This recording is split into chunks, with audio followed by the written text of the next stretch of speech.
नमस्कार, एक universal sports में आपका स्वागत है। मैं अभय कुमार। दोस्तों, नेमार ब्राजील के लिए एक वरदान साबित हुए। बहुत महान और बहुत अच्छा खिलाड़ी रहे। अब क्या होता है दोस्तों, देखिए नेमार के साथ में नेमार ने क्या किया है। नेमार ने अभी हाल फिलहाल में आपको देखा होगा कि नॉर्वे के साथ उन्होंने एक अच्छा गेम खेला। अब यहाँ पर क्या हुआ कि अप्स एंड डाउन्स नेमार के साथ चलता रहा। लोग कह रहे थे कि फिटनेस इशू है। अब देखिए कि नेमार ने दोस्तों ब्राजील के लिए बहुत खुशियां दी है। मुझे याद आता है 2014 फीफा वर्ल्ड कप में नेमार ने खेला और नेमार ने 2014 के बाद दोस्तों ये देखिए 2018 भी खेला, 2022 भी खेला और 2026 में भी उन्होंने खेला है। लेकिन अब प्रॉब्लम ये रहा कि 26 में उस तरह से वो फिट नज़र नहीं आए जिस तरह से वो पहले फिट नज़र आ रहे थे। कुछ इंजरी इश्यूज थी, उनको हर मैच में उतारा भी नहीं गया। अब ब्राज़ील की तरफ से क्या था क्या नहीं था, ब्राज़ील कोच जाने, टीम मैनेजमेंट जाने, या कॉन्फिडेंस की कमी थी, ये तो भाई अंदर का टीम मैनेजमेंट अंदर की बातें जानते होंगे। लेकिन जो मुझे लगा वो मैं बता रहा हूँ। नेमार ने दोस्तों देखिए खुशियाँ ब्राज़ील को बहुत दी है। सबसे बड़ा खुशियाँ 2016 का गोल्ड था। अब गोल्ड में अब देखिए युवा खिलाड़ी थे। 2014 में उन्होंने वर्ल्ड कप खेला था, अच्छा परफॉर्मेंस किया था। आप सेमीफाइनल तक गया था भाई 2014 में, और सेमीफाइनल में जाके हारा था ब्राजील। तो नेमार का रोल था, अच्छा नेमार ने परफॉर्मेंस किया था, तभी नेमार को कप्तान बना के भेजा गया था। आप सोचिए कि किसी को कप्तान यूं ही तो नहीं बना दिया जाता, तो कप्तान बना के भेजा गया। तो 2016 में वो गोल्ड मेडल जीत के हाहाकार मचा दिया।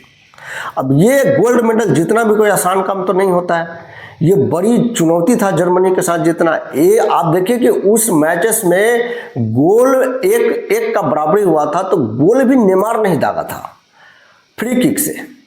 और एक का बराबरी होने के बाद में जब पेनल्टी शूटआउट में आया तो 4-4 का बराबरी हो चुका था। तो 5वां गोल नेमार ने ही फिर मारा, और नेमार ने जैसे गोल मारा हाहाकार मच गया। पूरा ब्राजील जो है सो मतलब ब्राजील के खेमे में ऐसी खुशियां मची, जर्मनी में पूरा एकदम ऐसा लगा कि यार ये शोक की लहर दौड़ गई। और उस समय का अखबार उठा करके देख लीजिए, मीडिया उठा करके देख लीजिए, फेसबुक था तब भी, मतलब ऐसा हाहाकार मचा नेमार के। सभी पूरा वर्ल्ड का प्रमुख अखबार, यहाँ तक कि अमेरिका का जितना भी प्रमुख अखबार है सभी अखबार ये छाप रहे थे, new star born in football, उसका नाम है नेमार। तो आप देखिए कि new star born in football, name is Neymar. तो अब नेमार के बारे में लोग जानने लगे कि भाई ये कौन आ गया है, किस तरह से भाई ये जर्मनी जैसे खतरनाक को फ्री किक भी मारता है, फिर पेनल्टी भी मारता है, कौन है, कैसे है, कप्तान है। तो वहाँ से नेमार का सफ़र शुरू होता है, और वो उस समय पीक पर थे। फिर उन्होंने अच्छा परफॉर्मेंस किया, क्वार्टर फाइनल तक भी पहुँचे। 2022 था, 2018 में भी इसी तरह से हुआ, क्वार्टर फाइनल में वो बाहर हो गए। लेकिन नेमार का रोल रहा, और नेमार को कभी भी किसी ने हल्के में नहीं लिया, ये भी बात समझ लीजिए। अब सवाल उठता है कि नेमार ने 34 साल में ही रिटायरमेंट क्यों ले लिया। भाई 34 ईयर्स ही है ना उनका, क्या वो वापस कमबैक करेंगे? ये भी मैं आपको बताने वाला हूँ कि वो कमबैक करेंगे या नहीं करेंगे। दरअसल हुआ क्या है, नेमार को देखिए दोस्तों, नेमार ने अभी घोषणा किया है कि वो रिटायरमेंट ले लिए all formats of the game. अब सवाल ये उठता है कि भाई इतनी जल्दी क्या थी, जब मेसी 39 ईयर्स में खेल सकते हैं, इन्हीं की उम्र में मेसी भी थे, तो वापस कम बैक करके वर्ल्ड कप दिलाया था अर्जेंटीना को 2022 का। आपको याद होगा 2022 जीत चुके थे, 2026 भी वो खेले, और 2030 की भी वो तैयारी कर रहे हैं। तो भाई नेमार का इतना जल्दी क्या हो गया। दोस्तों नेमार के साथ प्रॉब्लम ये रहा ना, हर किसी का इंजरी एक जैसा नहीं होता। नेमार का इंजरी थोड़ा अलग टाइप का इंजरी हो गया, वो ज़्यादा चोटिल हो गए, और टीम मैनेजमेंट और टीम का जो भी अपना उनका अंदर का मीटिंग्स रहती है उसमें नेमार को उतना तवज्जो नहीं दिया जाने लगा। ये भी बात सच है।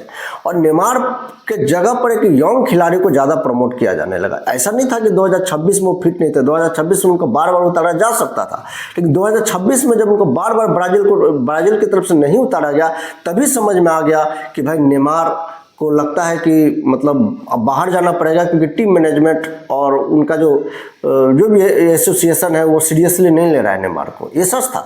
हालांकि वो एक क्लब क्रिकेट खेलते हैं संतोष एफसी की तरफ से, तो उनका एक अनुबंध है कि हाँ भाई आप इतना तक खेलेंगे, वहाँ तक तो मतलब वो खेल ही रहे हैं। लेकिन वहाँ भी उनको कहा गया है कि आप सोचिए इस पर, यू कैन टेक रेस्ट, अब उनको वहाँ भी कहा गया कि आप रेस्ट लीजिए, आप सोचिए कि आप आगे क्या खेलेंगे, कैसे खेलेंगे। ये नेमार ने, मुझे लगता है कि फुटबॉल इच्छा से उन्होंने नहीं ताका, उनको लगता है कि उसको कुछ दर्द है नेमार को अंदर से, उनको जो उनके साथ मतलब सही नहीं हुआ, मुझे ऐसा लगता है। इंजरी एक अलग प्रॉब्लम थी, लेकिन नेमार को 2026 का जितना भी मैचेस था तब ने फुल मैच खिलाना चाहिए था, जैसे मेसी को खिलाया जाता है, रोनाल्डो को खिलाया जाता है। भाई नेमार भी एक नामी गिरामी खिलाड़ी था, इनको नहीं खिलाने का मतलब ही था इनका बेइज्जती करना। भाई आप क्यों नहीं खिला रहे हो नेमार जैसा खिलाड़ी को? यानी आप हटाना चाहते हो, उनके जगह पर कोई यंग खिलाड़ी को लाना चाहते हो। ब्राजील का सफर भी तो खत्म हो गया इस वर्ल्ड कप में, कहाँ आगे बढ़ पाया। तो ये दोस्तों, ये ब्राजील फुटबॉल के लिए एक मतलब अच्छा नहीं हुआ जो भी हुआ। नेमार अभी यंग है, 34 ईयर्स ही हुआ है, उनको खिलाया जाना चाहिए था। उनको ऐसा भी नहीं है कि उनको एकदम पूरा ऐसा इंजरी आ गया है कि वह कंटिन्यू नहीं कर सकते। भाई क्लब क्रिकेट वो खेलेंगे ही, मुझे ऐसा लगता है, विचार करेंगे तो अभी उनके पास फुटबॉल को देने के लिए बहुत कुछ है। तो ये ब्राजील की तरफ से अच्छा नहीं हुआ। इसी का परिणाम रहा कि ब्राजील का खेमे में सब कुछ सही नहीं चल रहा था। जब खेमे में सब कुछ सही नहीं चल रहा, इतना सीनियर खिलाड़ियों को आप ऐसे मतलब उठा के फेंक दे आलू की तरह, तो ये मतलब समझ में नहीं आता ना। अंदर जो उनको चाहने वाले टीम के अंदर जो होते हैं, उनके अंदर भी सेटिस्फेक्शन की कमी हो जाती है, निराशा आ जाती है, परफॉर्मेंस वैसा नहीं होता। तो ये नेमार के साथ मुझे लगता है अच्छा नहीं हुआ है, और नेमार को रिटायरमेंट अभी नहीं लेना चाहिए था और आगे कंटिन्यू करना चाहिए था। लेकिन बहुत ज़्यादा उनको जब इसी वर्ल्ड कप में ठीक से उनको नहीं खिलाएगा तो आगे क्या खिलाया जाएगा। तो नेमार ने कह दिया कि भाई, अब उनको लग गया कि भाई मेरा फ्यूचर अब यहाँ से इंटरनेशनल फुटबॉल के नहीं लगता है, और वो अपना जो है सो रिटायरमेंट ले लिए। तो ये नेमार ने लेकिन खुशियाँ दोस्तों बहुत दी है, बहुत खुशियाँ दी है।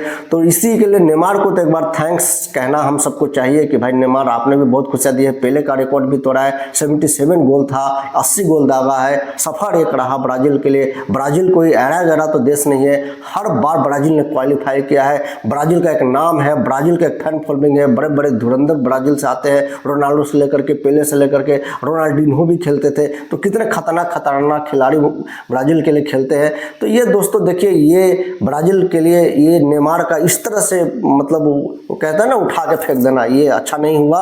और ब्राज़ील को अभी बहुत संघर्ष करना पड़ेगा। और इस तरह का ब्राज़ील फुटबॉल में सब कुछ ठीक नहीं चल रहा है। और मुझे नहीं लगता है क्वालिफाई तो ब्राज़ील कर जाएगा, ऐसा तो लूज नहीं है। लेकिन मुझे नहीं लगता है कि ब्राज़ील वर्ल्ड कप का दावेदार है आगे आने वाला 30 में। मुझे नहीं लगता। कंपटीशन देगा, तगड़ा कंपटीशन देगा, ठीक है, ब्राज़ील एक नाम है, लेकिन कहीं ना कहीं कुछ ना कुछ कमियां हैं, कहीं ना कहीं कुछ ना कुछ राजनीति है। इस तरह का क्रिकेट प्रशंसक, फुटबॉल प्रशंसक के लिए इस तरह से राजनीतिक मतलब चाहने वाले के लिए ठीक नहीं है। मुझे लगता है सब कुछ ठीक नहीं हुआ।